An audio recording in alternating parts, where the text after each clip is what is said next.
Сладкий сочный кусок дыни всегда освежит вас в жаркий летний день. Дыня содержит большое количество воды, около 90%, но это не означает, что она не обладает полезными свойствами. Это низкокалорийный сладкий плод, в котором много питательных веществ. Чем полезна и вредна дыня, выясняем вместе. Но перед началом прошу не забудь подписаться на канал и нажать на колокольчик. Еще буду благодарен, если поставите лайк и поделитесь роликом с родными и близкими.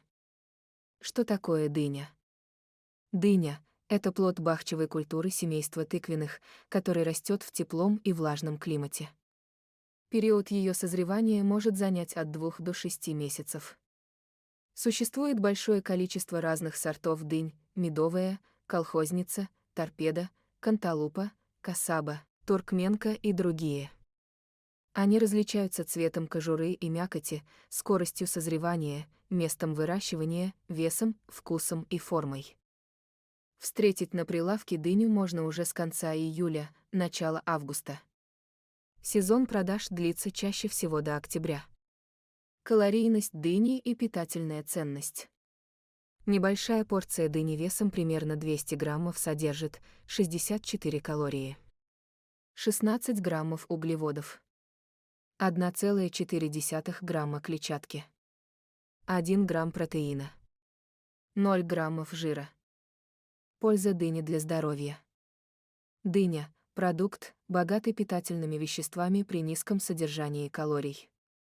Благодаря большому содержанию воды в 160 граммах дыни содержится всего 55 калорий. Этот продукт способен обеспечить суточные потребности в витамине А, 50% суточной потребности витамина С, 1,5 граммами клетчатки и большим количеством калия. В дыне много питательных веществ. Они помогают укреплять кости, улучшают состояние кожи, иммунной системы. Дыня также может способствовать снижению давления и сахара в крови. Во-первых, обладает богатым составом. В плодах и семенах дыни содержатся витамины, минералы и полезные соединения, которые помогают правильному функционированию разных систем организма. На порцию дыни весом 200 граммов приходится 65 миллиграммов витамина С, 37,2 микрограмма фолиевой кислоты, 4,4 микрограмма витамина К, 473 миллиграмма калия, 27,2 миллиграмма магния. Также в дыне есть антиоксидантные соединения, которые защищают клетки от воздействия вредных веществ: бета-каротин, провитамин А, фитоин, кверцетин и кофейная кислота, селен, лютеин, зеаксантин, холин. Эти витамины представляют из себя мощные антиоксиданты. Они защищают наш организм от свободных радикалов, способных повреждать молекулы ДНК и вызывать воспалительные реакции в организме. Более того, антиоксиданты, витамины А и С могут препятствовать развитию рака, сердечно-сосудистых и других заболеваний. Во-вторых, снижает давление. В дыне содержатся клетчатка, витамин С и холин. Они помогают поддерживать работу сердечно-сосудистой системы, а калий может снизить кровяное давление. В-третьих, укрепляет кости. В дыне есть соединения, которые играют важную роль в поддержании и восстановлении костей. Например, в ней много фолиевой кислоты, которая расщепляет гомоцистеин. Это аминокислота, и если ее уровень повышается, то она может повлиять на минеральную плотность костной ткани. Но для окончательных выводов необходимы дополнительные исследования. В дыне содержится витамин К, который производит основной белок для построения костей, остеокальцин и магний, также участвующий в этом процессе. В-четвертых, может снизить уровень сахара в крови. Одно исследование, в котором приняли участие около 500 тысяч человек, показало, вероятность развития диабета на 12% ниже у тех, кто регулярно ест фрукты.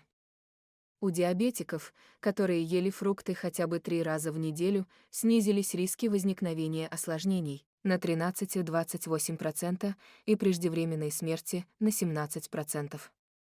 Возможно, это связано с наличием клетчатки и других полезных для здоровья веществ, содержащихся во фруктах. В-пятых, способствует гидратации. Дыня на 90% состоит из воды и содержит электролиты – калий, магний, натрий и кальций. Это сочетание помогает восполнить потерю жидкости после интенсивных тренировок, во время болезни или просто поддерживать водный баланс в течение дня. Улучшает состояние кожи. В дыне много витамина С, который необходим для производства коллагена. Этот белок помогает восстанавливать и поддерживать кожу. Также он выполняет роль антиоксиданта и может защитить от воздействия солнечных лучей. Укрепляет иммунную систему. Витамин С – один из важнейших компонентов, необходимых для правильной работы иммунной системы. Исследования показывают, что адекватное потребление витамина С с пищей может как предотвращать, так и лечить различные респираторные и системные инфекции, такие как пневмония и обычная простуда. Его содержание в одной порции дыни – 177 граммов, обеспечивает более половины суточной нормы витамина С. В-восьмых, улучшает пищеварение. В дыне много клетчатки, она замедляет всасывание сахара в кровь, способствует нормализации пищеварения и росту здоровых кишечных бактерий. В одной чашке дыни, 177 граммов, содержится около 1,5 г клетчатки, или примерно 5% суточной нормы. Для некоторых людей с расстройствами пищеварения или тех, кто начинает вводить клетчатку в рацион, фрукты с ее низким содержанием могут переноситься лучше. Очистить печень и почки.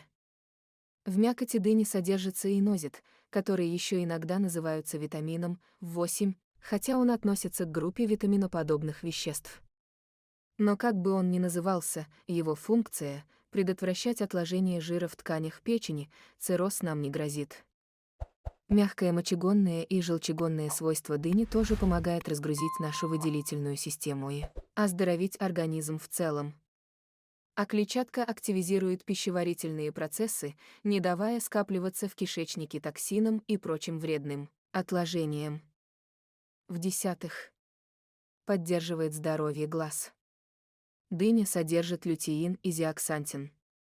Эти каротиноидные соединения хорошо известны тем, что поддерживают здоровье глаз и замедляют возрастную потерю зрения.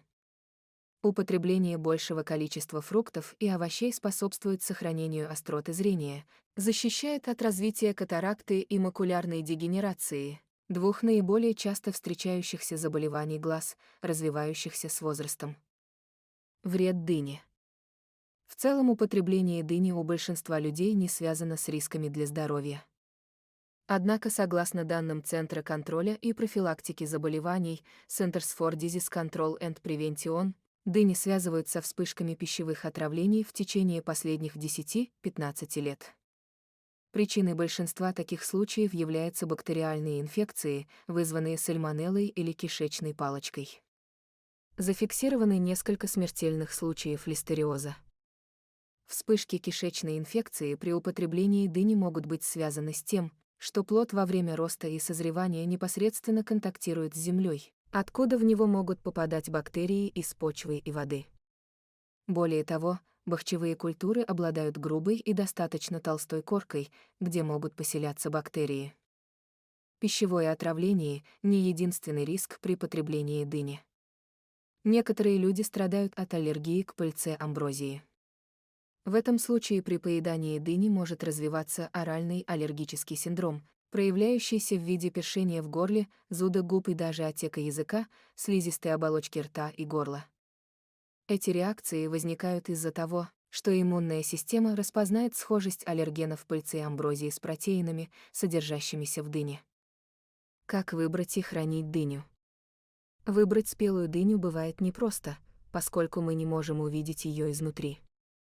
Считается, что сладкий вкус дыни зависит от степени ее свежести. Чем более свежая дыня, тем она слаще.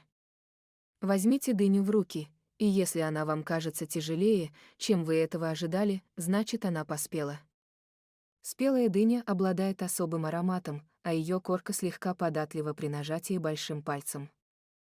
Если случилось так, что вы купили недостаточно спелую дыню, вы можете оставить ее дозревать дома на несколько дней. Однако не мойте дыню до тех пор, пока вы не соберетесь ее разрезать. Это препятствует росту бактерий и преждевременной порче продукта. Несмотря на то, что со временем дыня станет более мягкой и сочной, она не прибавит сладости, так как уже была сорвана с грядки. Долго хранить такой капризный плод, как дыня, без специальных условий не удастся. Если нет условий хранить плоды в погребе или подвале, то лучше сразу переработать их в варенье или цукаты. Популярные вопросы и ответы. Мы ответили на частые вопросы о пользе и вреде дыни для здоровья. Можно ли есть дыню на ночь? На ночь лучше вообще стараться не есть, желательно, чтобы последний прием пищи был хотя бы за 2 часа до сна. Дыня, ко всему прочему, содержит в себе много жидкости и обладает мочегонным действием. Чем дыня полезна для женщин? В ней содержится большое количество фолиевой кислоты. Она полезна для нервной системы, а также в период беременности, планирования и грудного вскармливания. Сахароза, глюкоза и фруктоза, в большом количестве присутствующие в дыне, способствуют работе мозга и улучшению памяти. Кому дыня противопоказана? Нежелательно есть дыню людям с нарушениями углеводного обмена из-за возможности резких колебаний уровня сахара в крови. Но при условии хорошей компенсации и в сочетании с другими продуктами можно. Людям с нарушениями углеводного обмена не стоит сочетать ее с другими высокоуглеводными продуктами, особенно с легкоусвояемыми. Когда лучше всего покупать дыни? Несмотря на то, что желтые плоды наводняют рынки и супермаркеты едва ли не с конца мая. Торопиться с покупкой не стоит, скорее всего, такие ранние дыни были выращены с использованием химикатов. А значит, много пользы они не принесут, да и на яркий вкус рассчитывать не стоит. Сезон дынь август-сентябрь, именно в этот период лучше всего покупать солнечные плоды. Берегите себя и свое здоровье.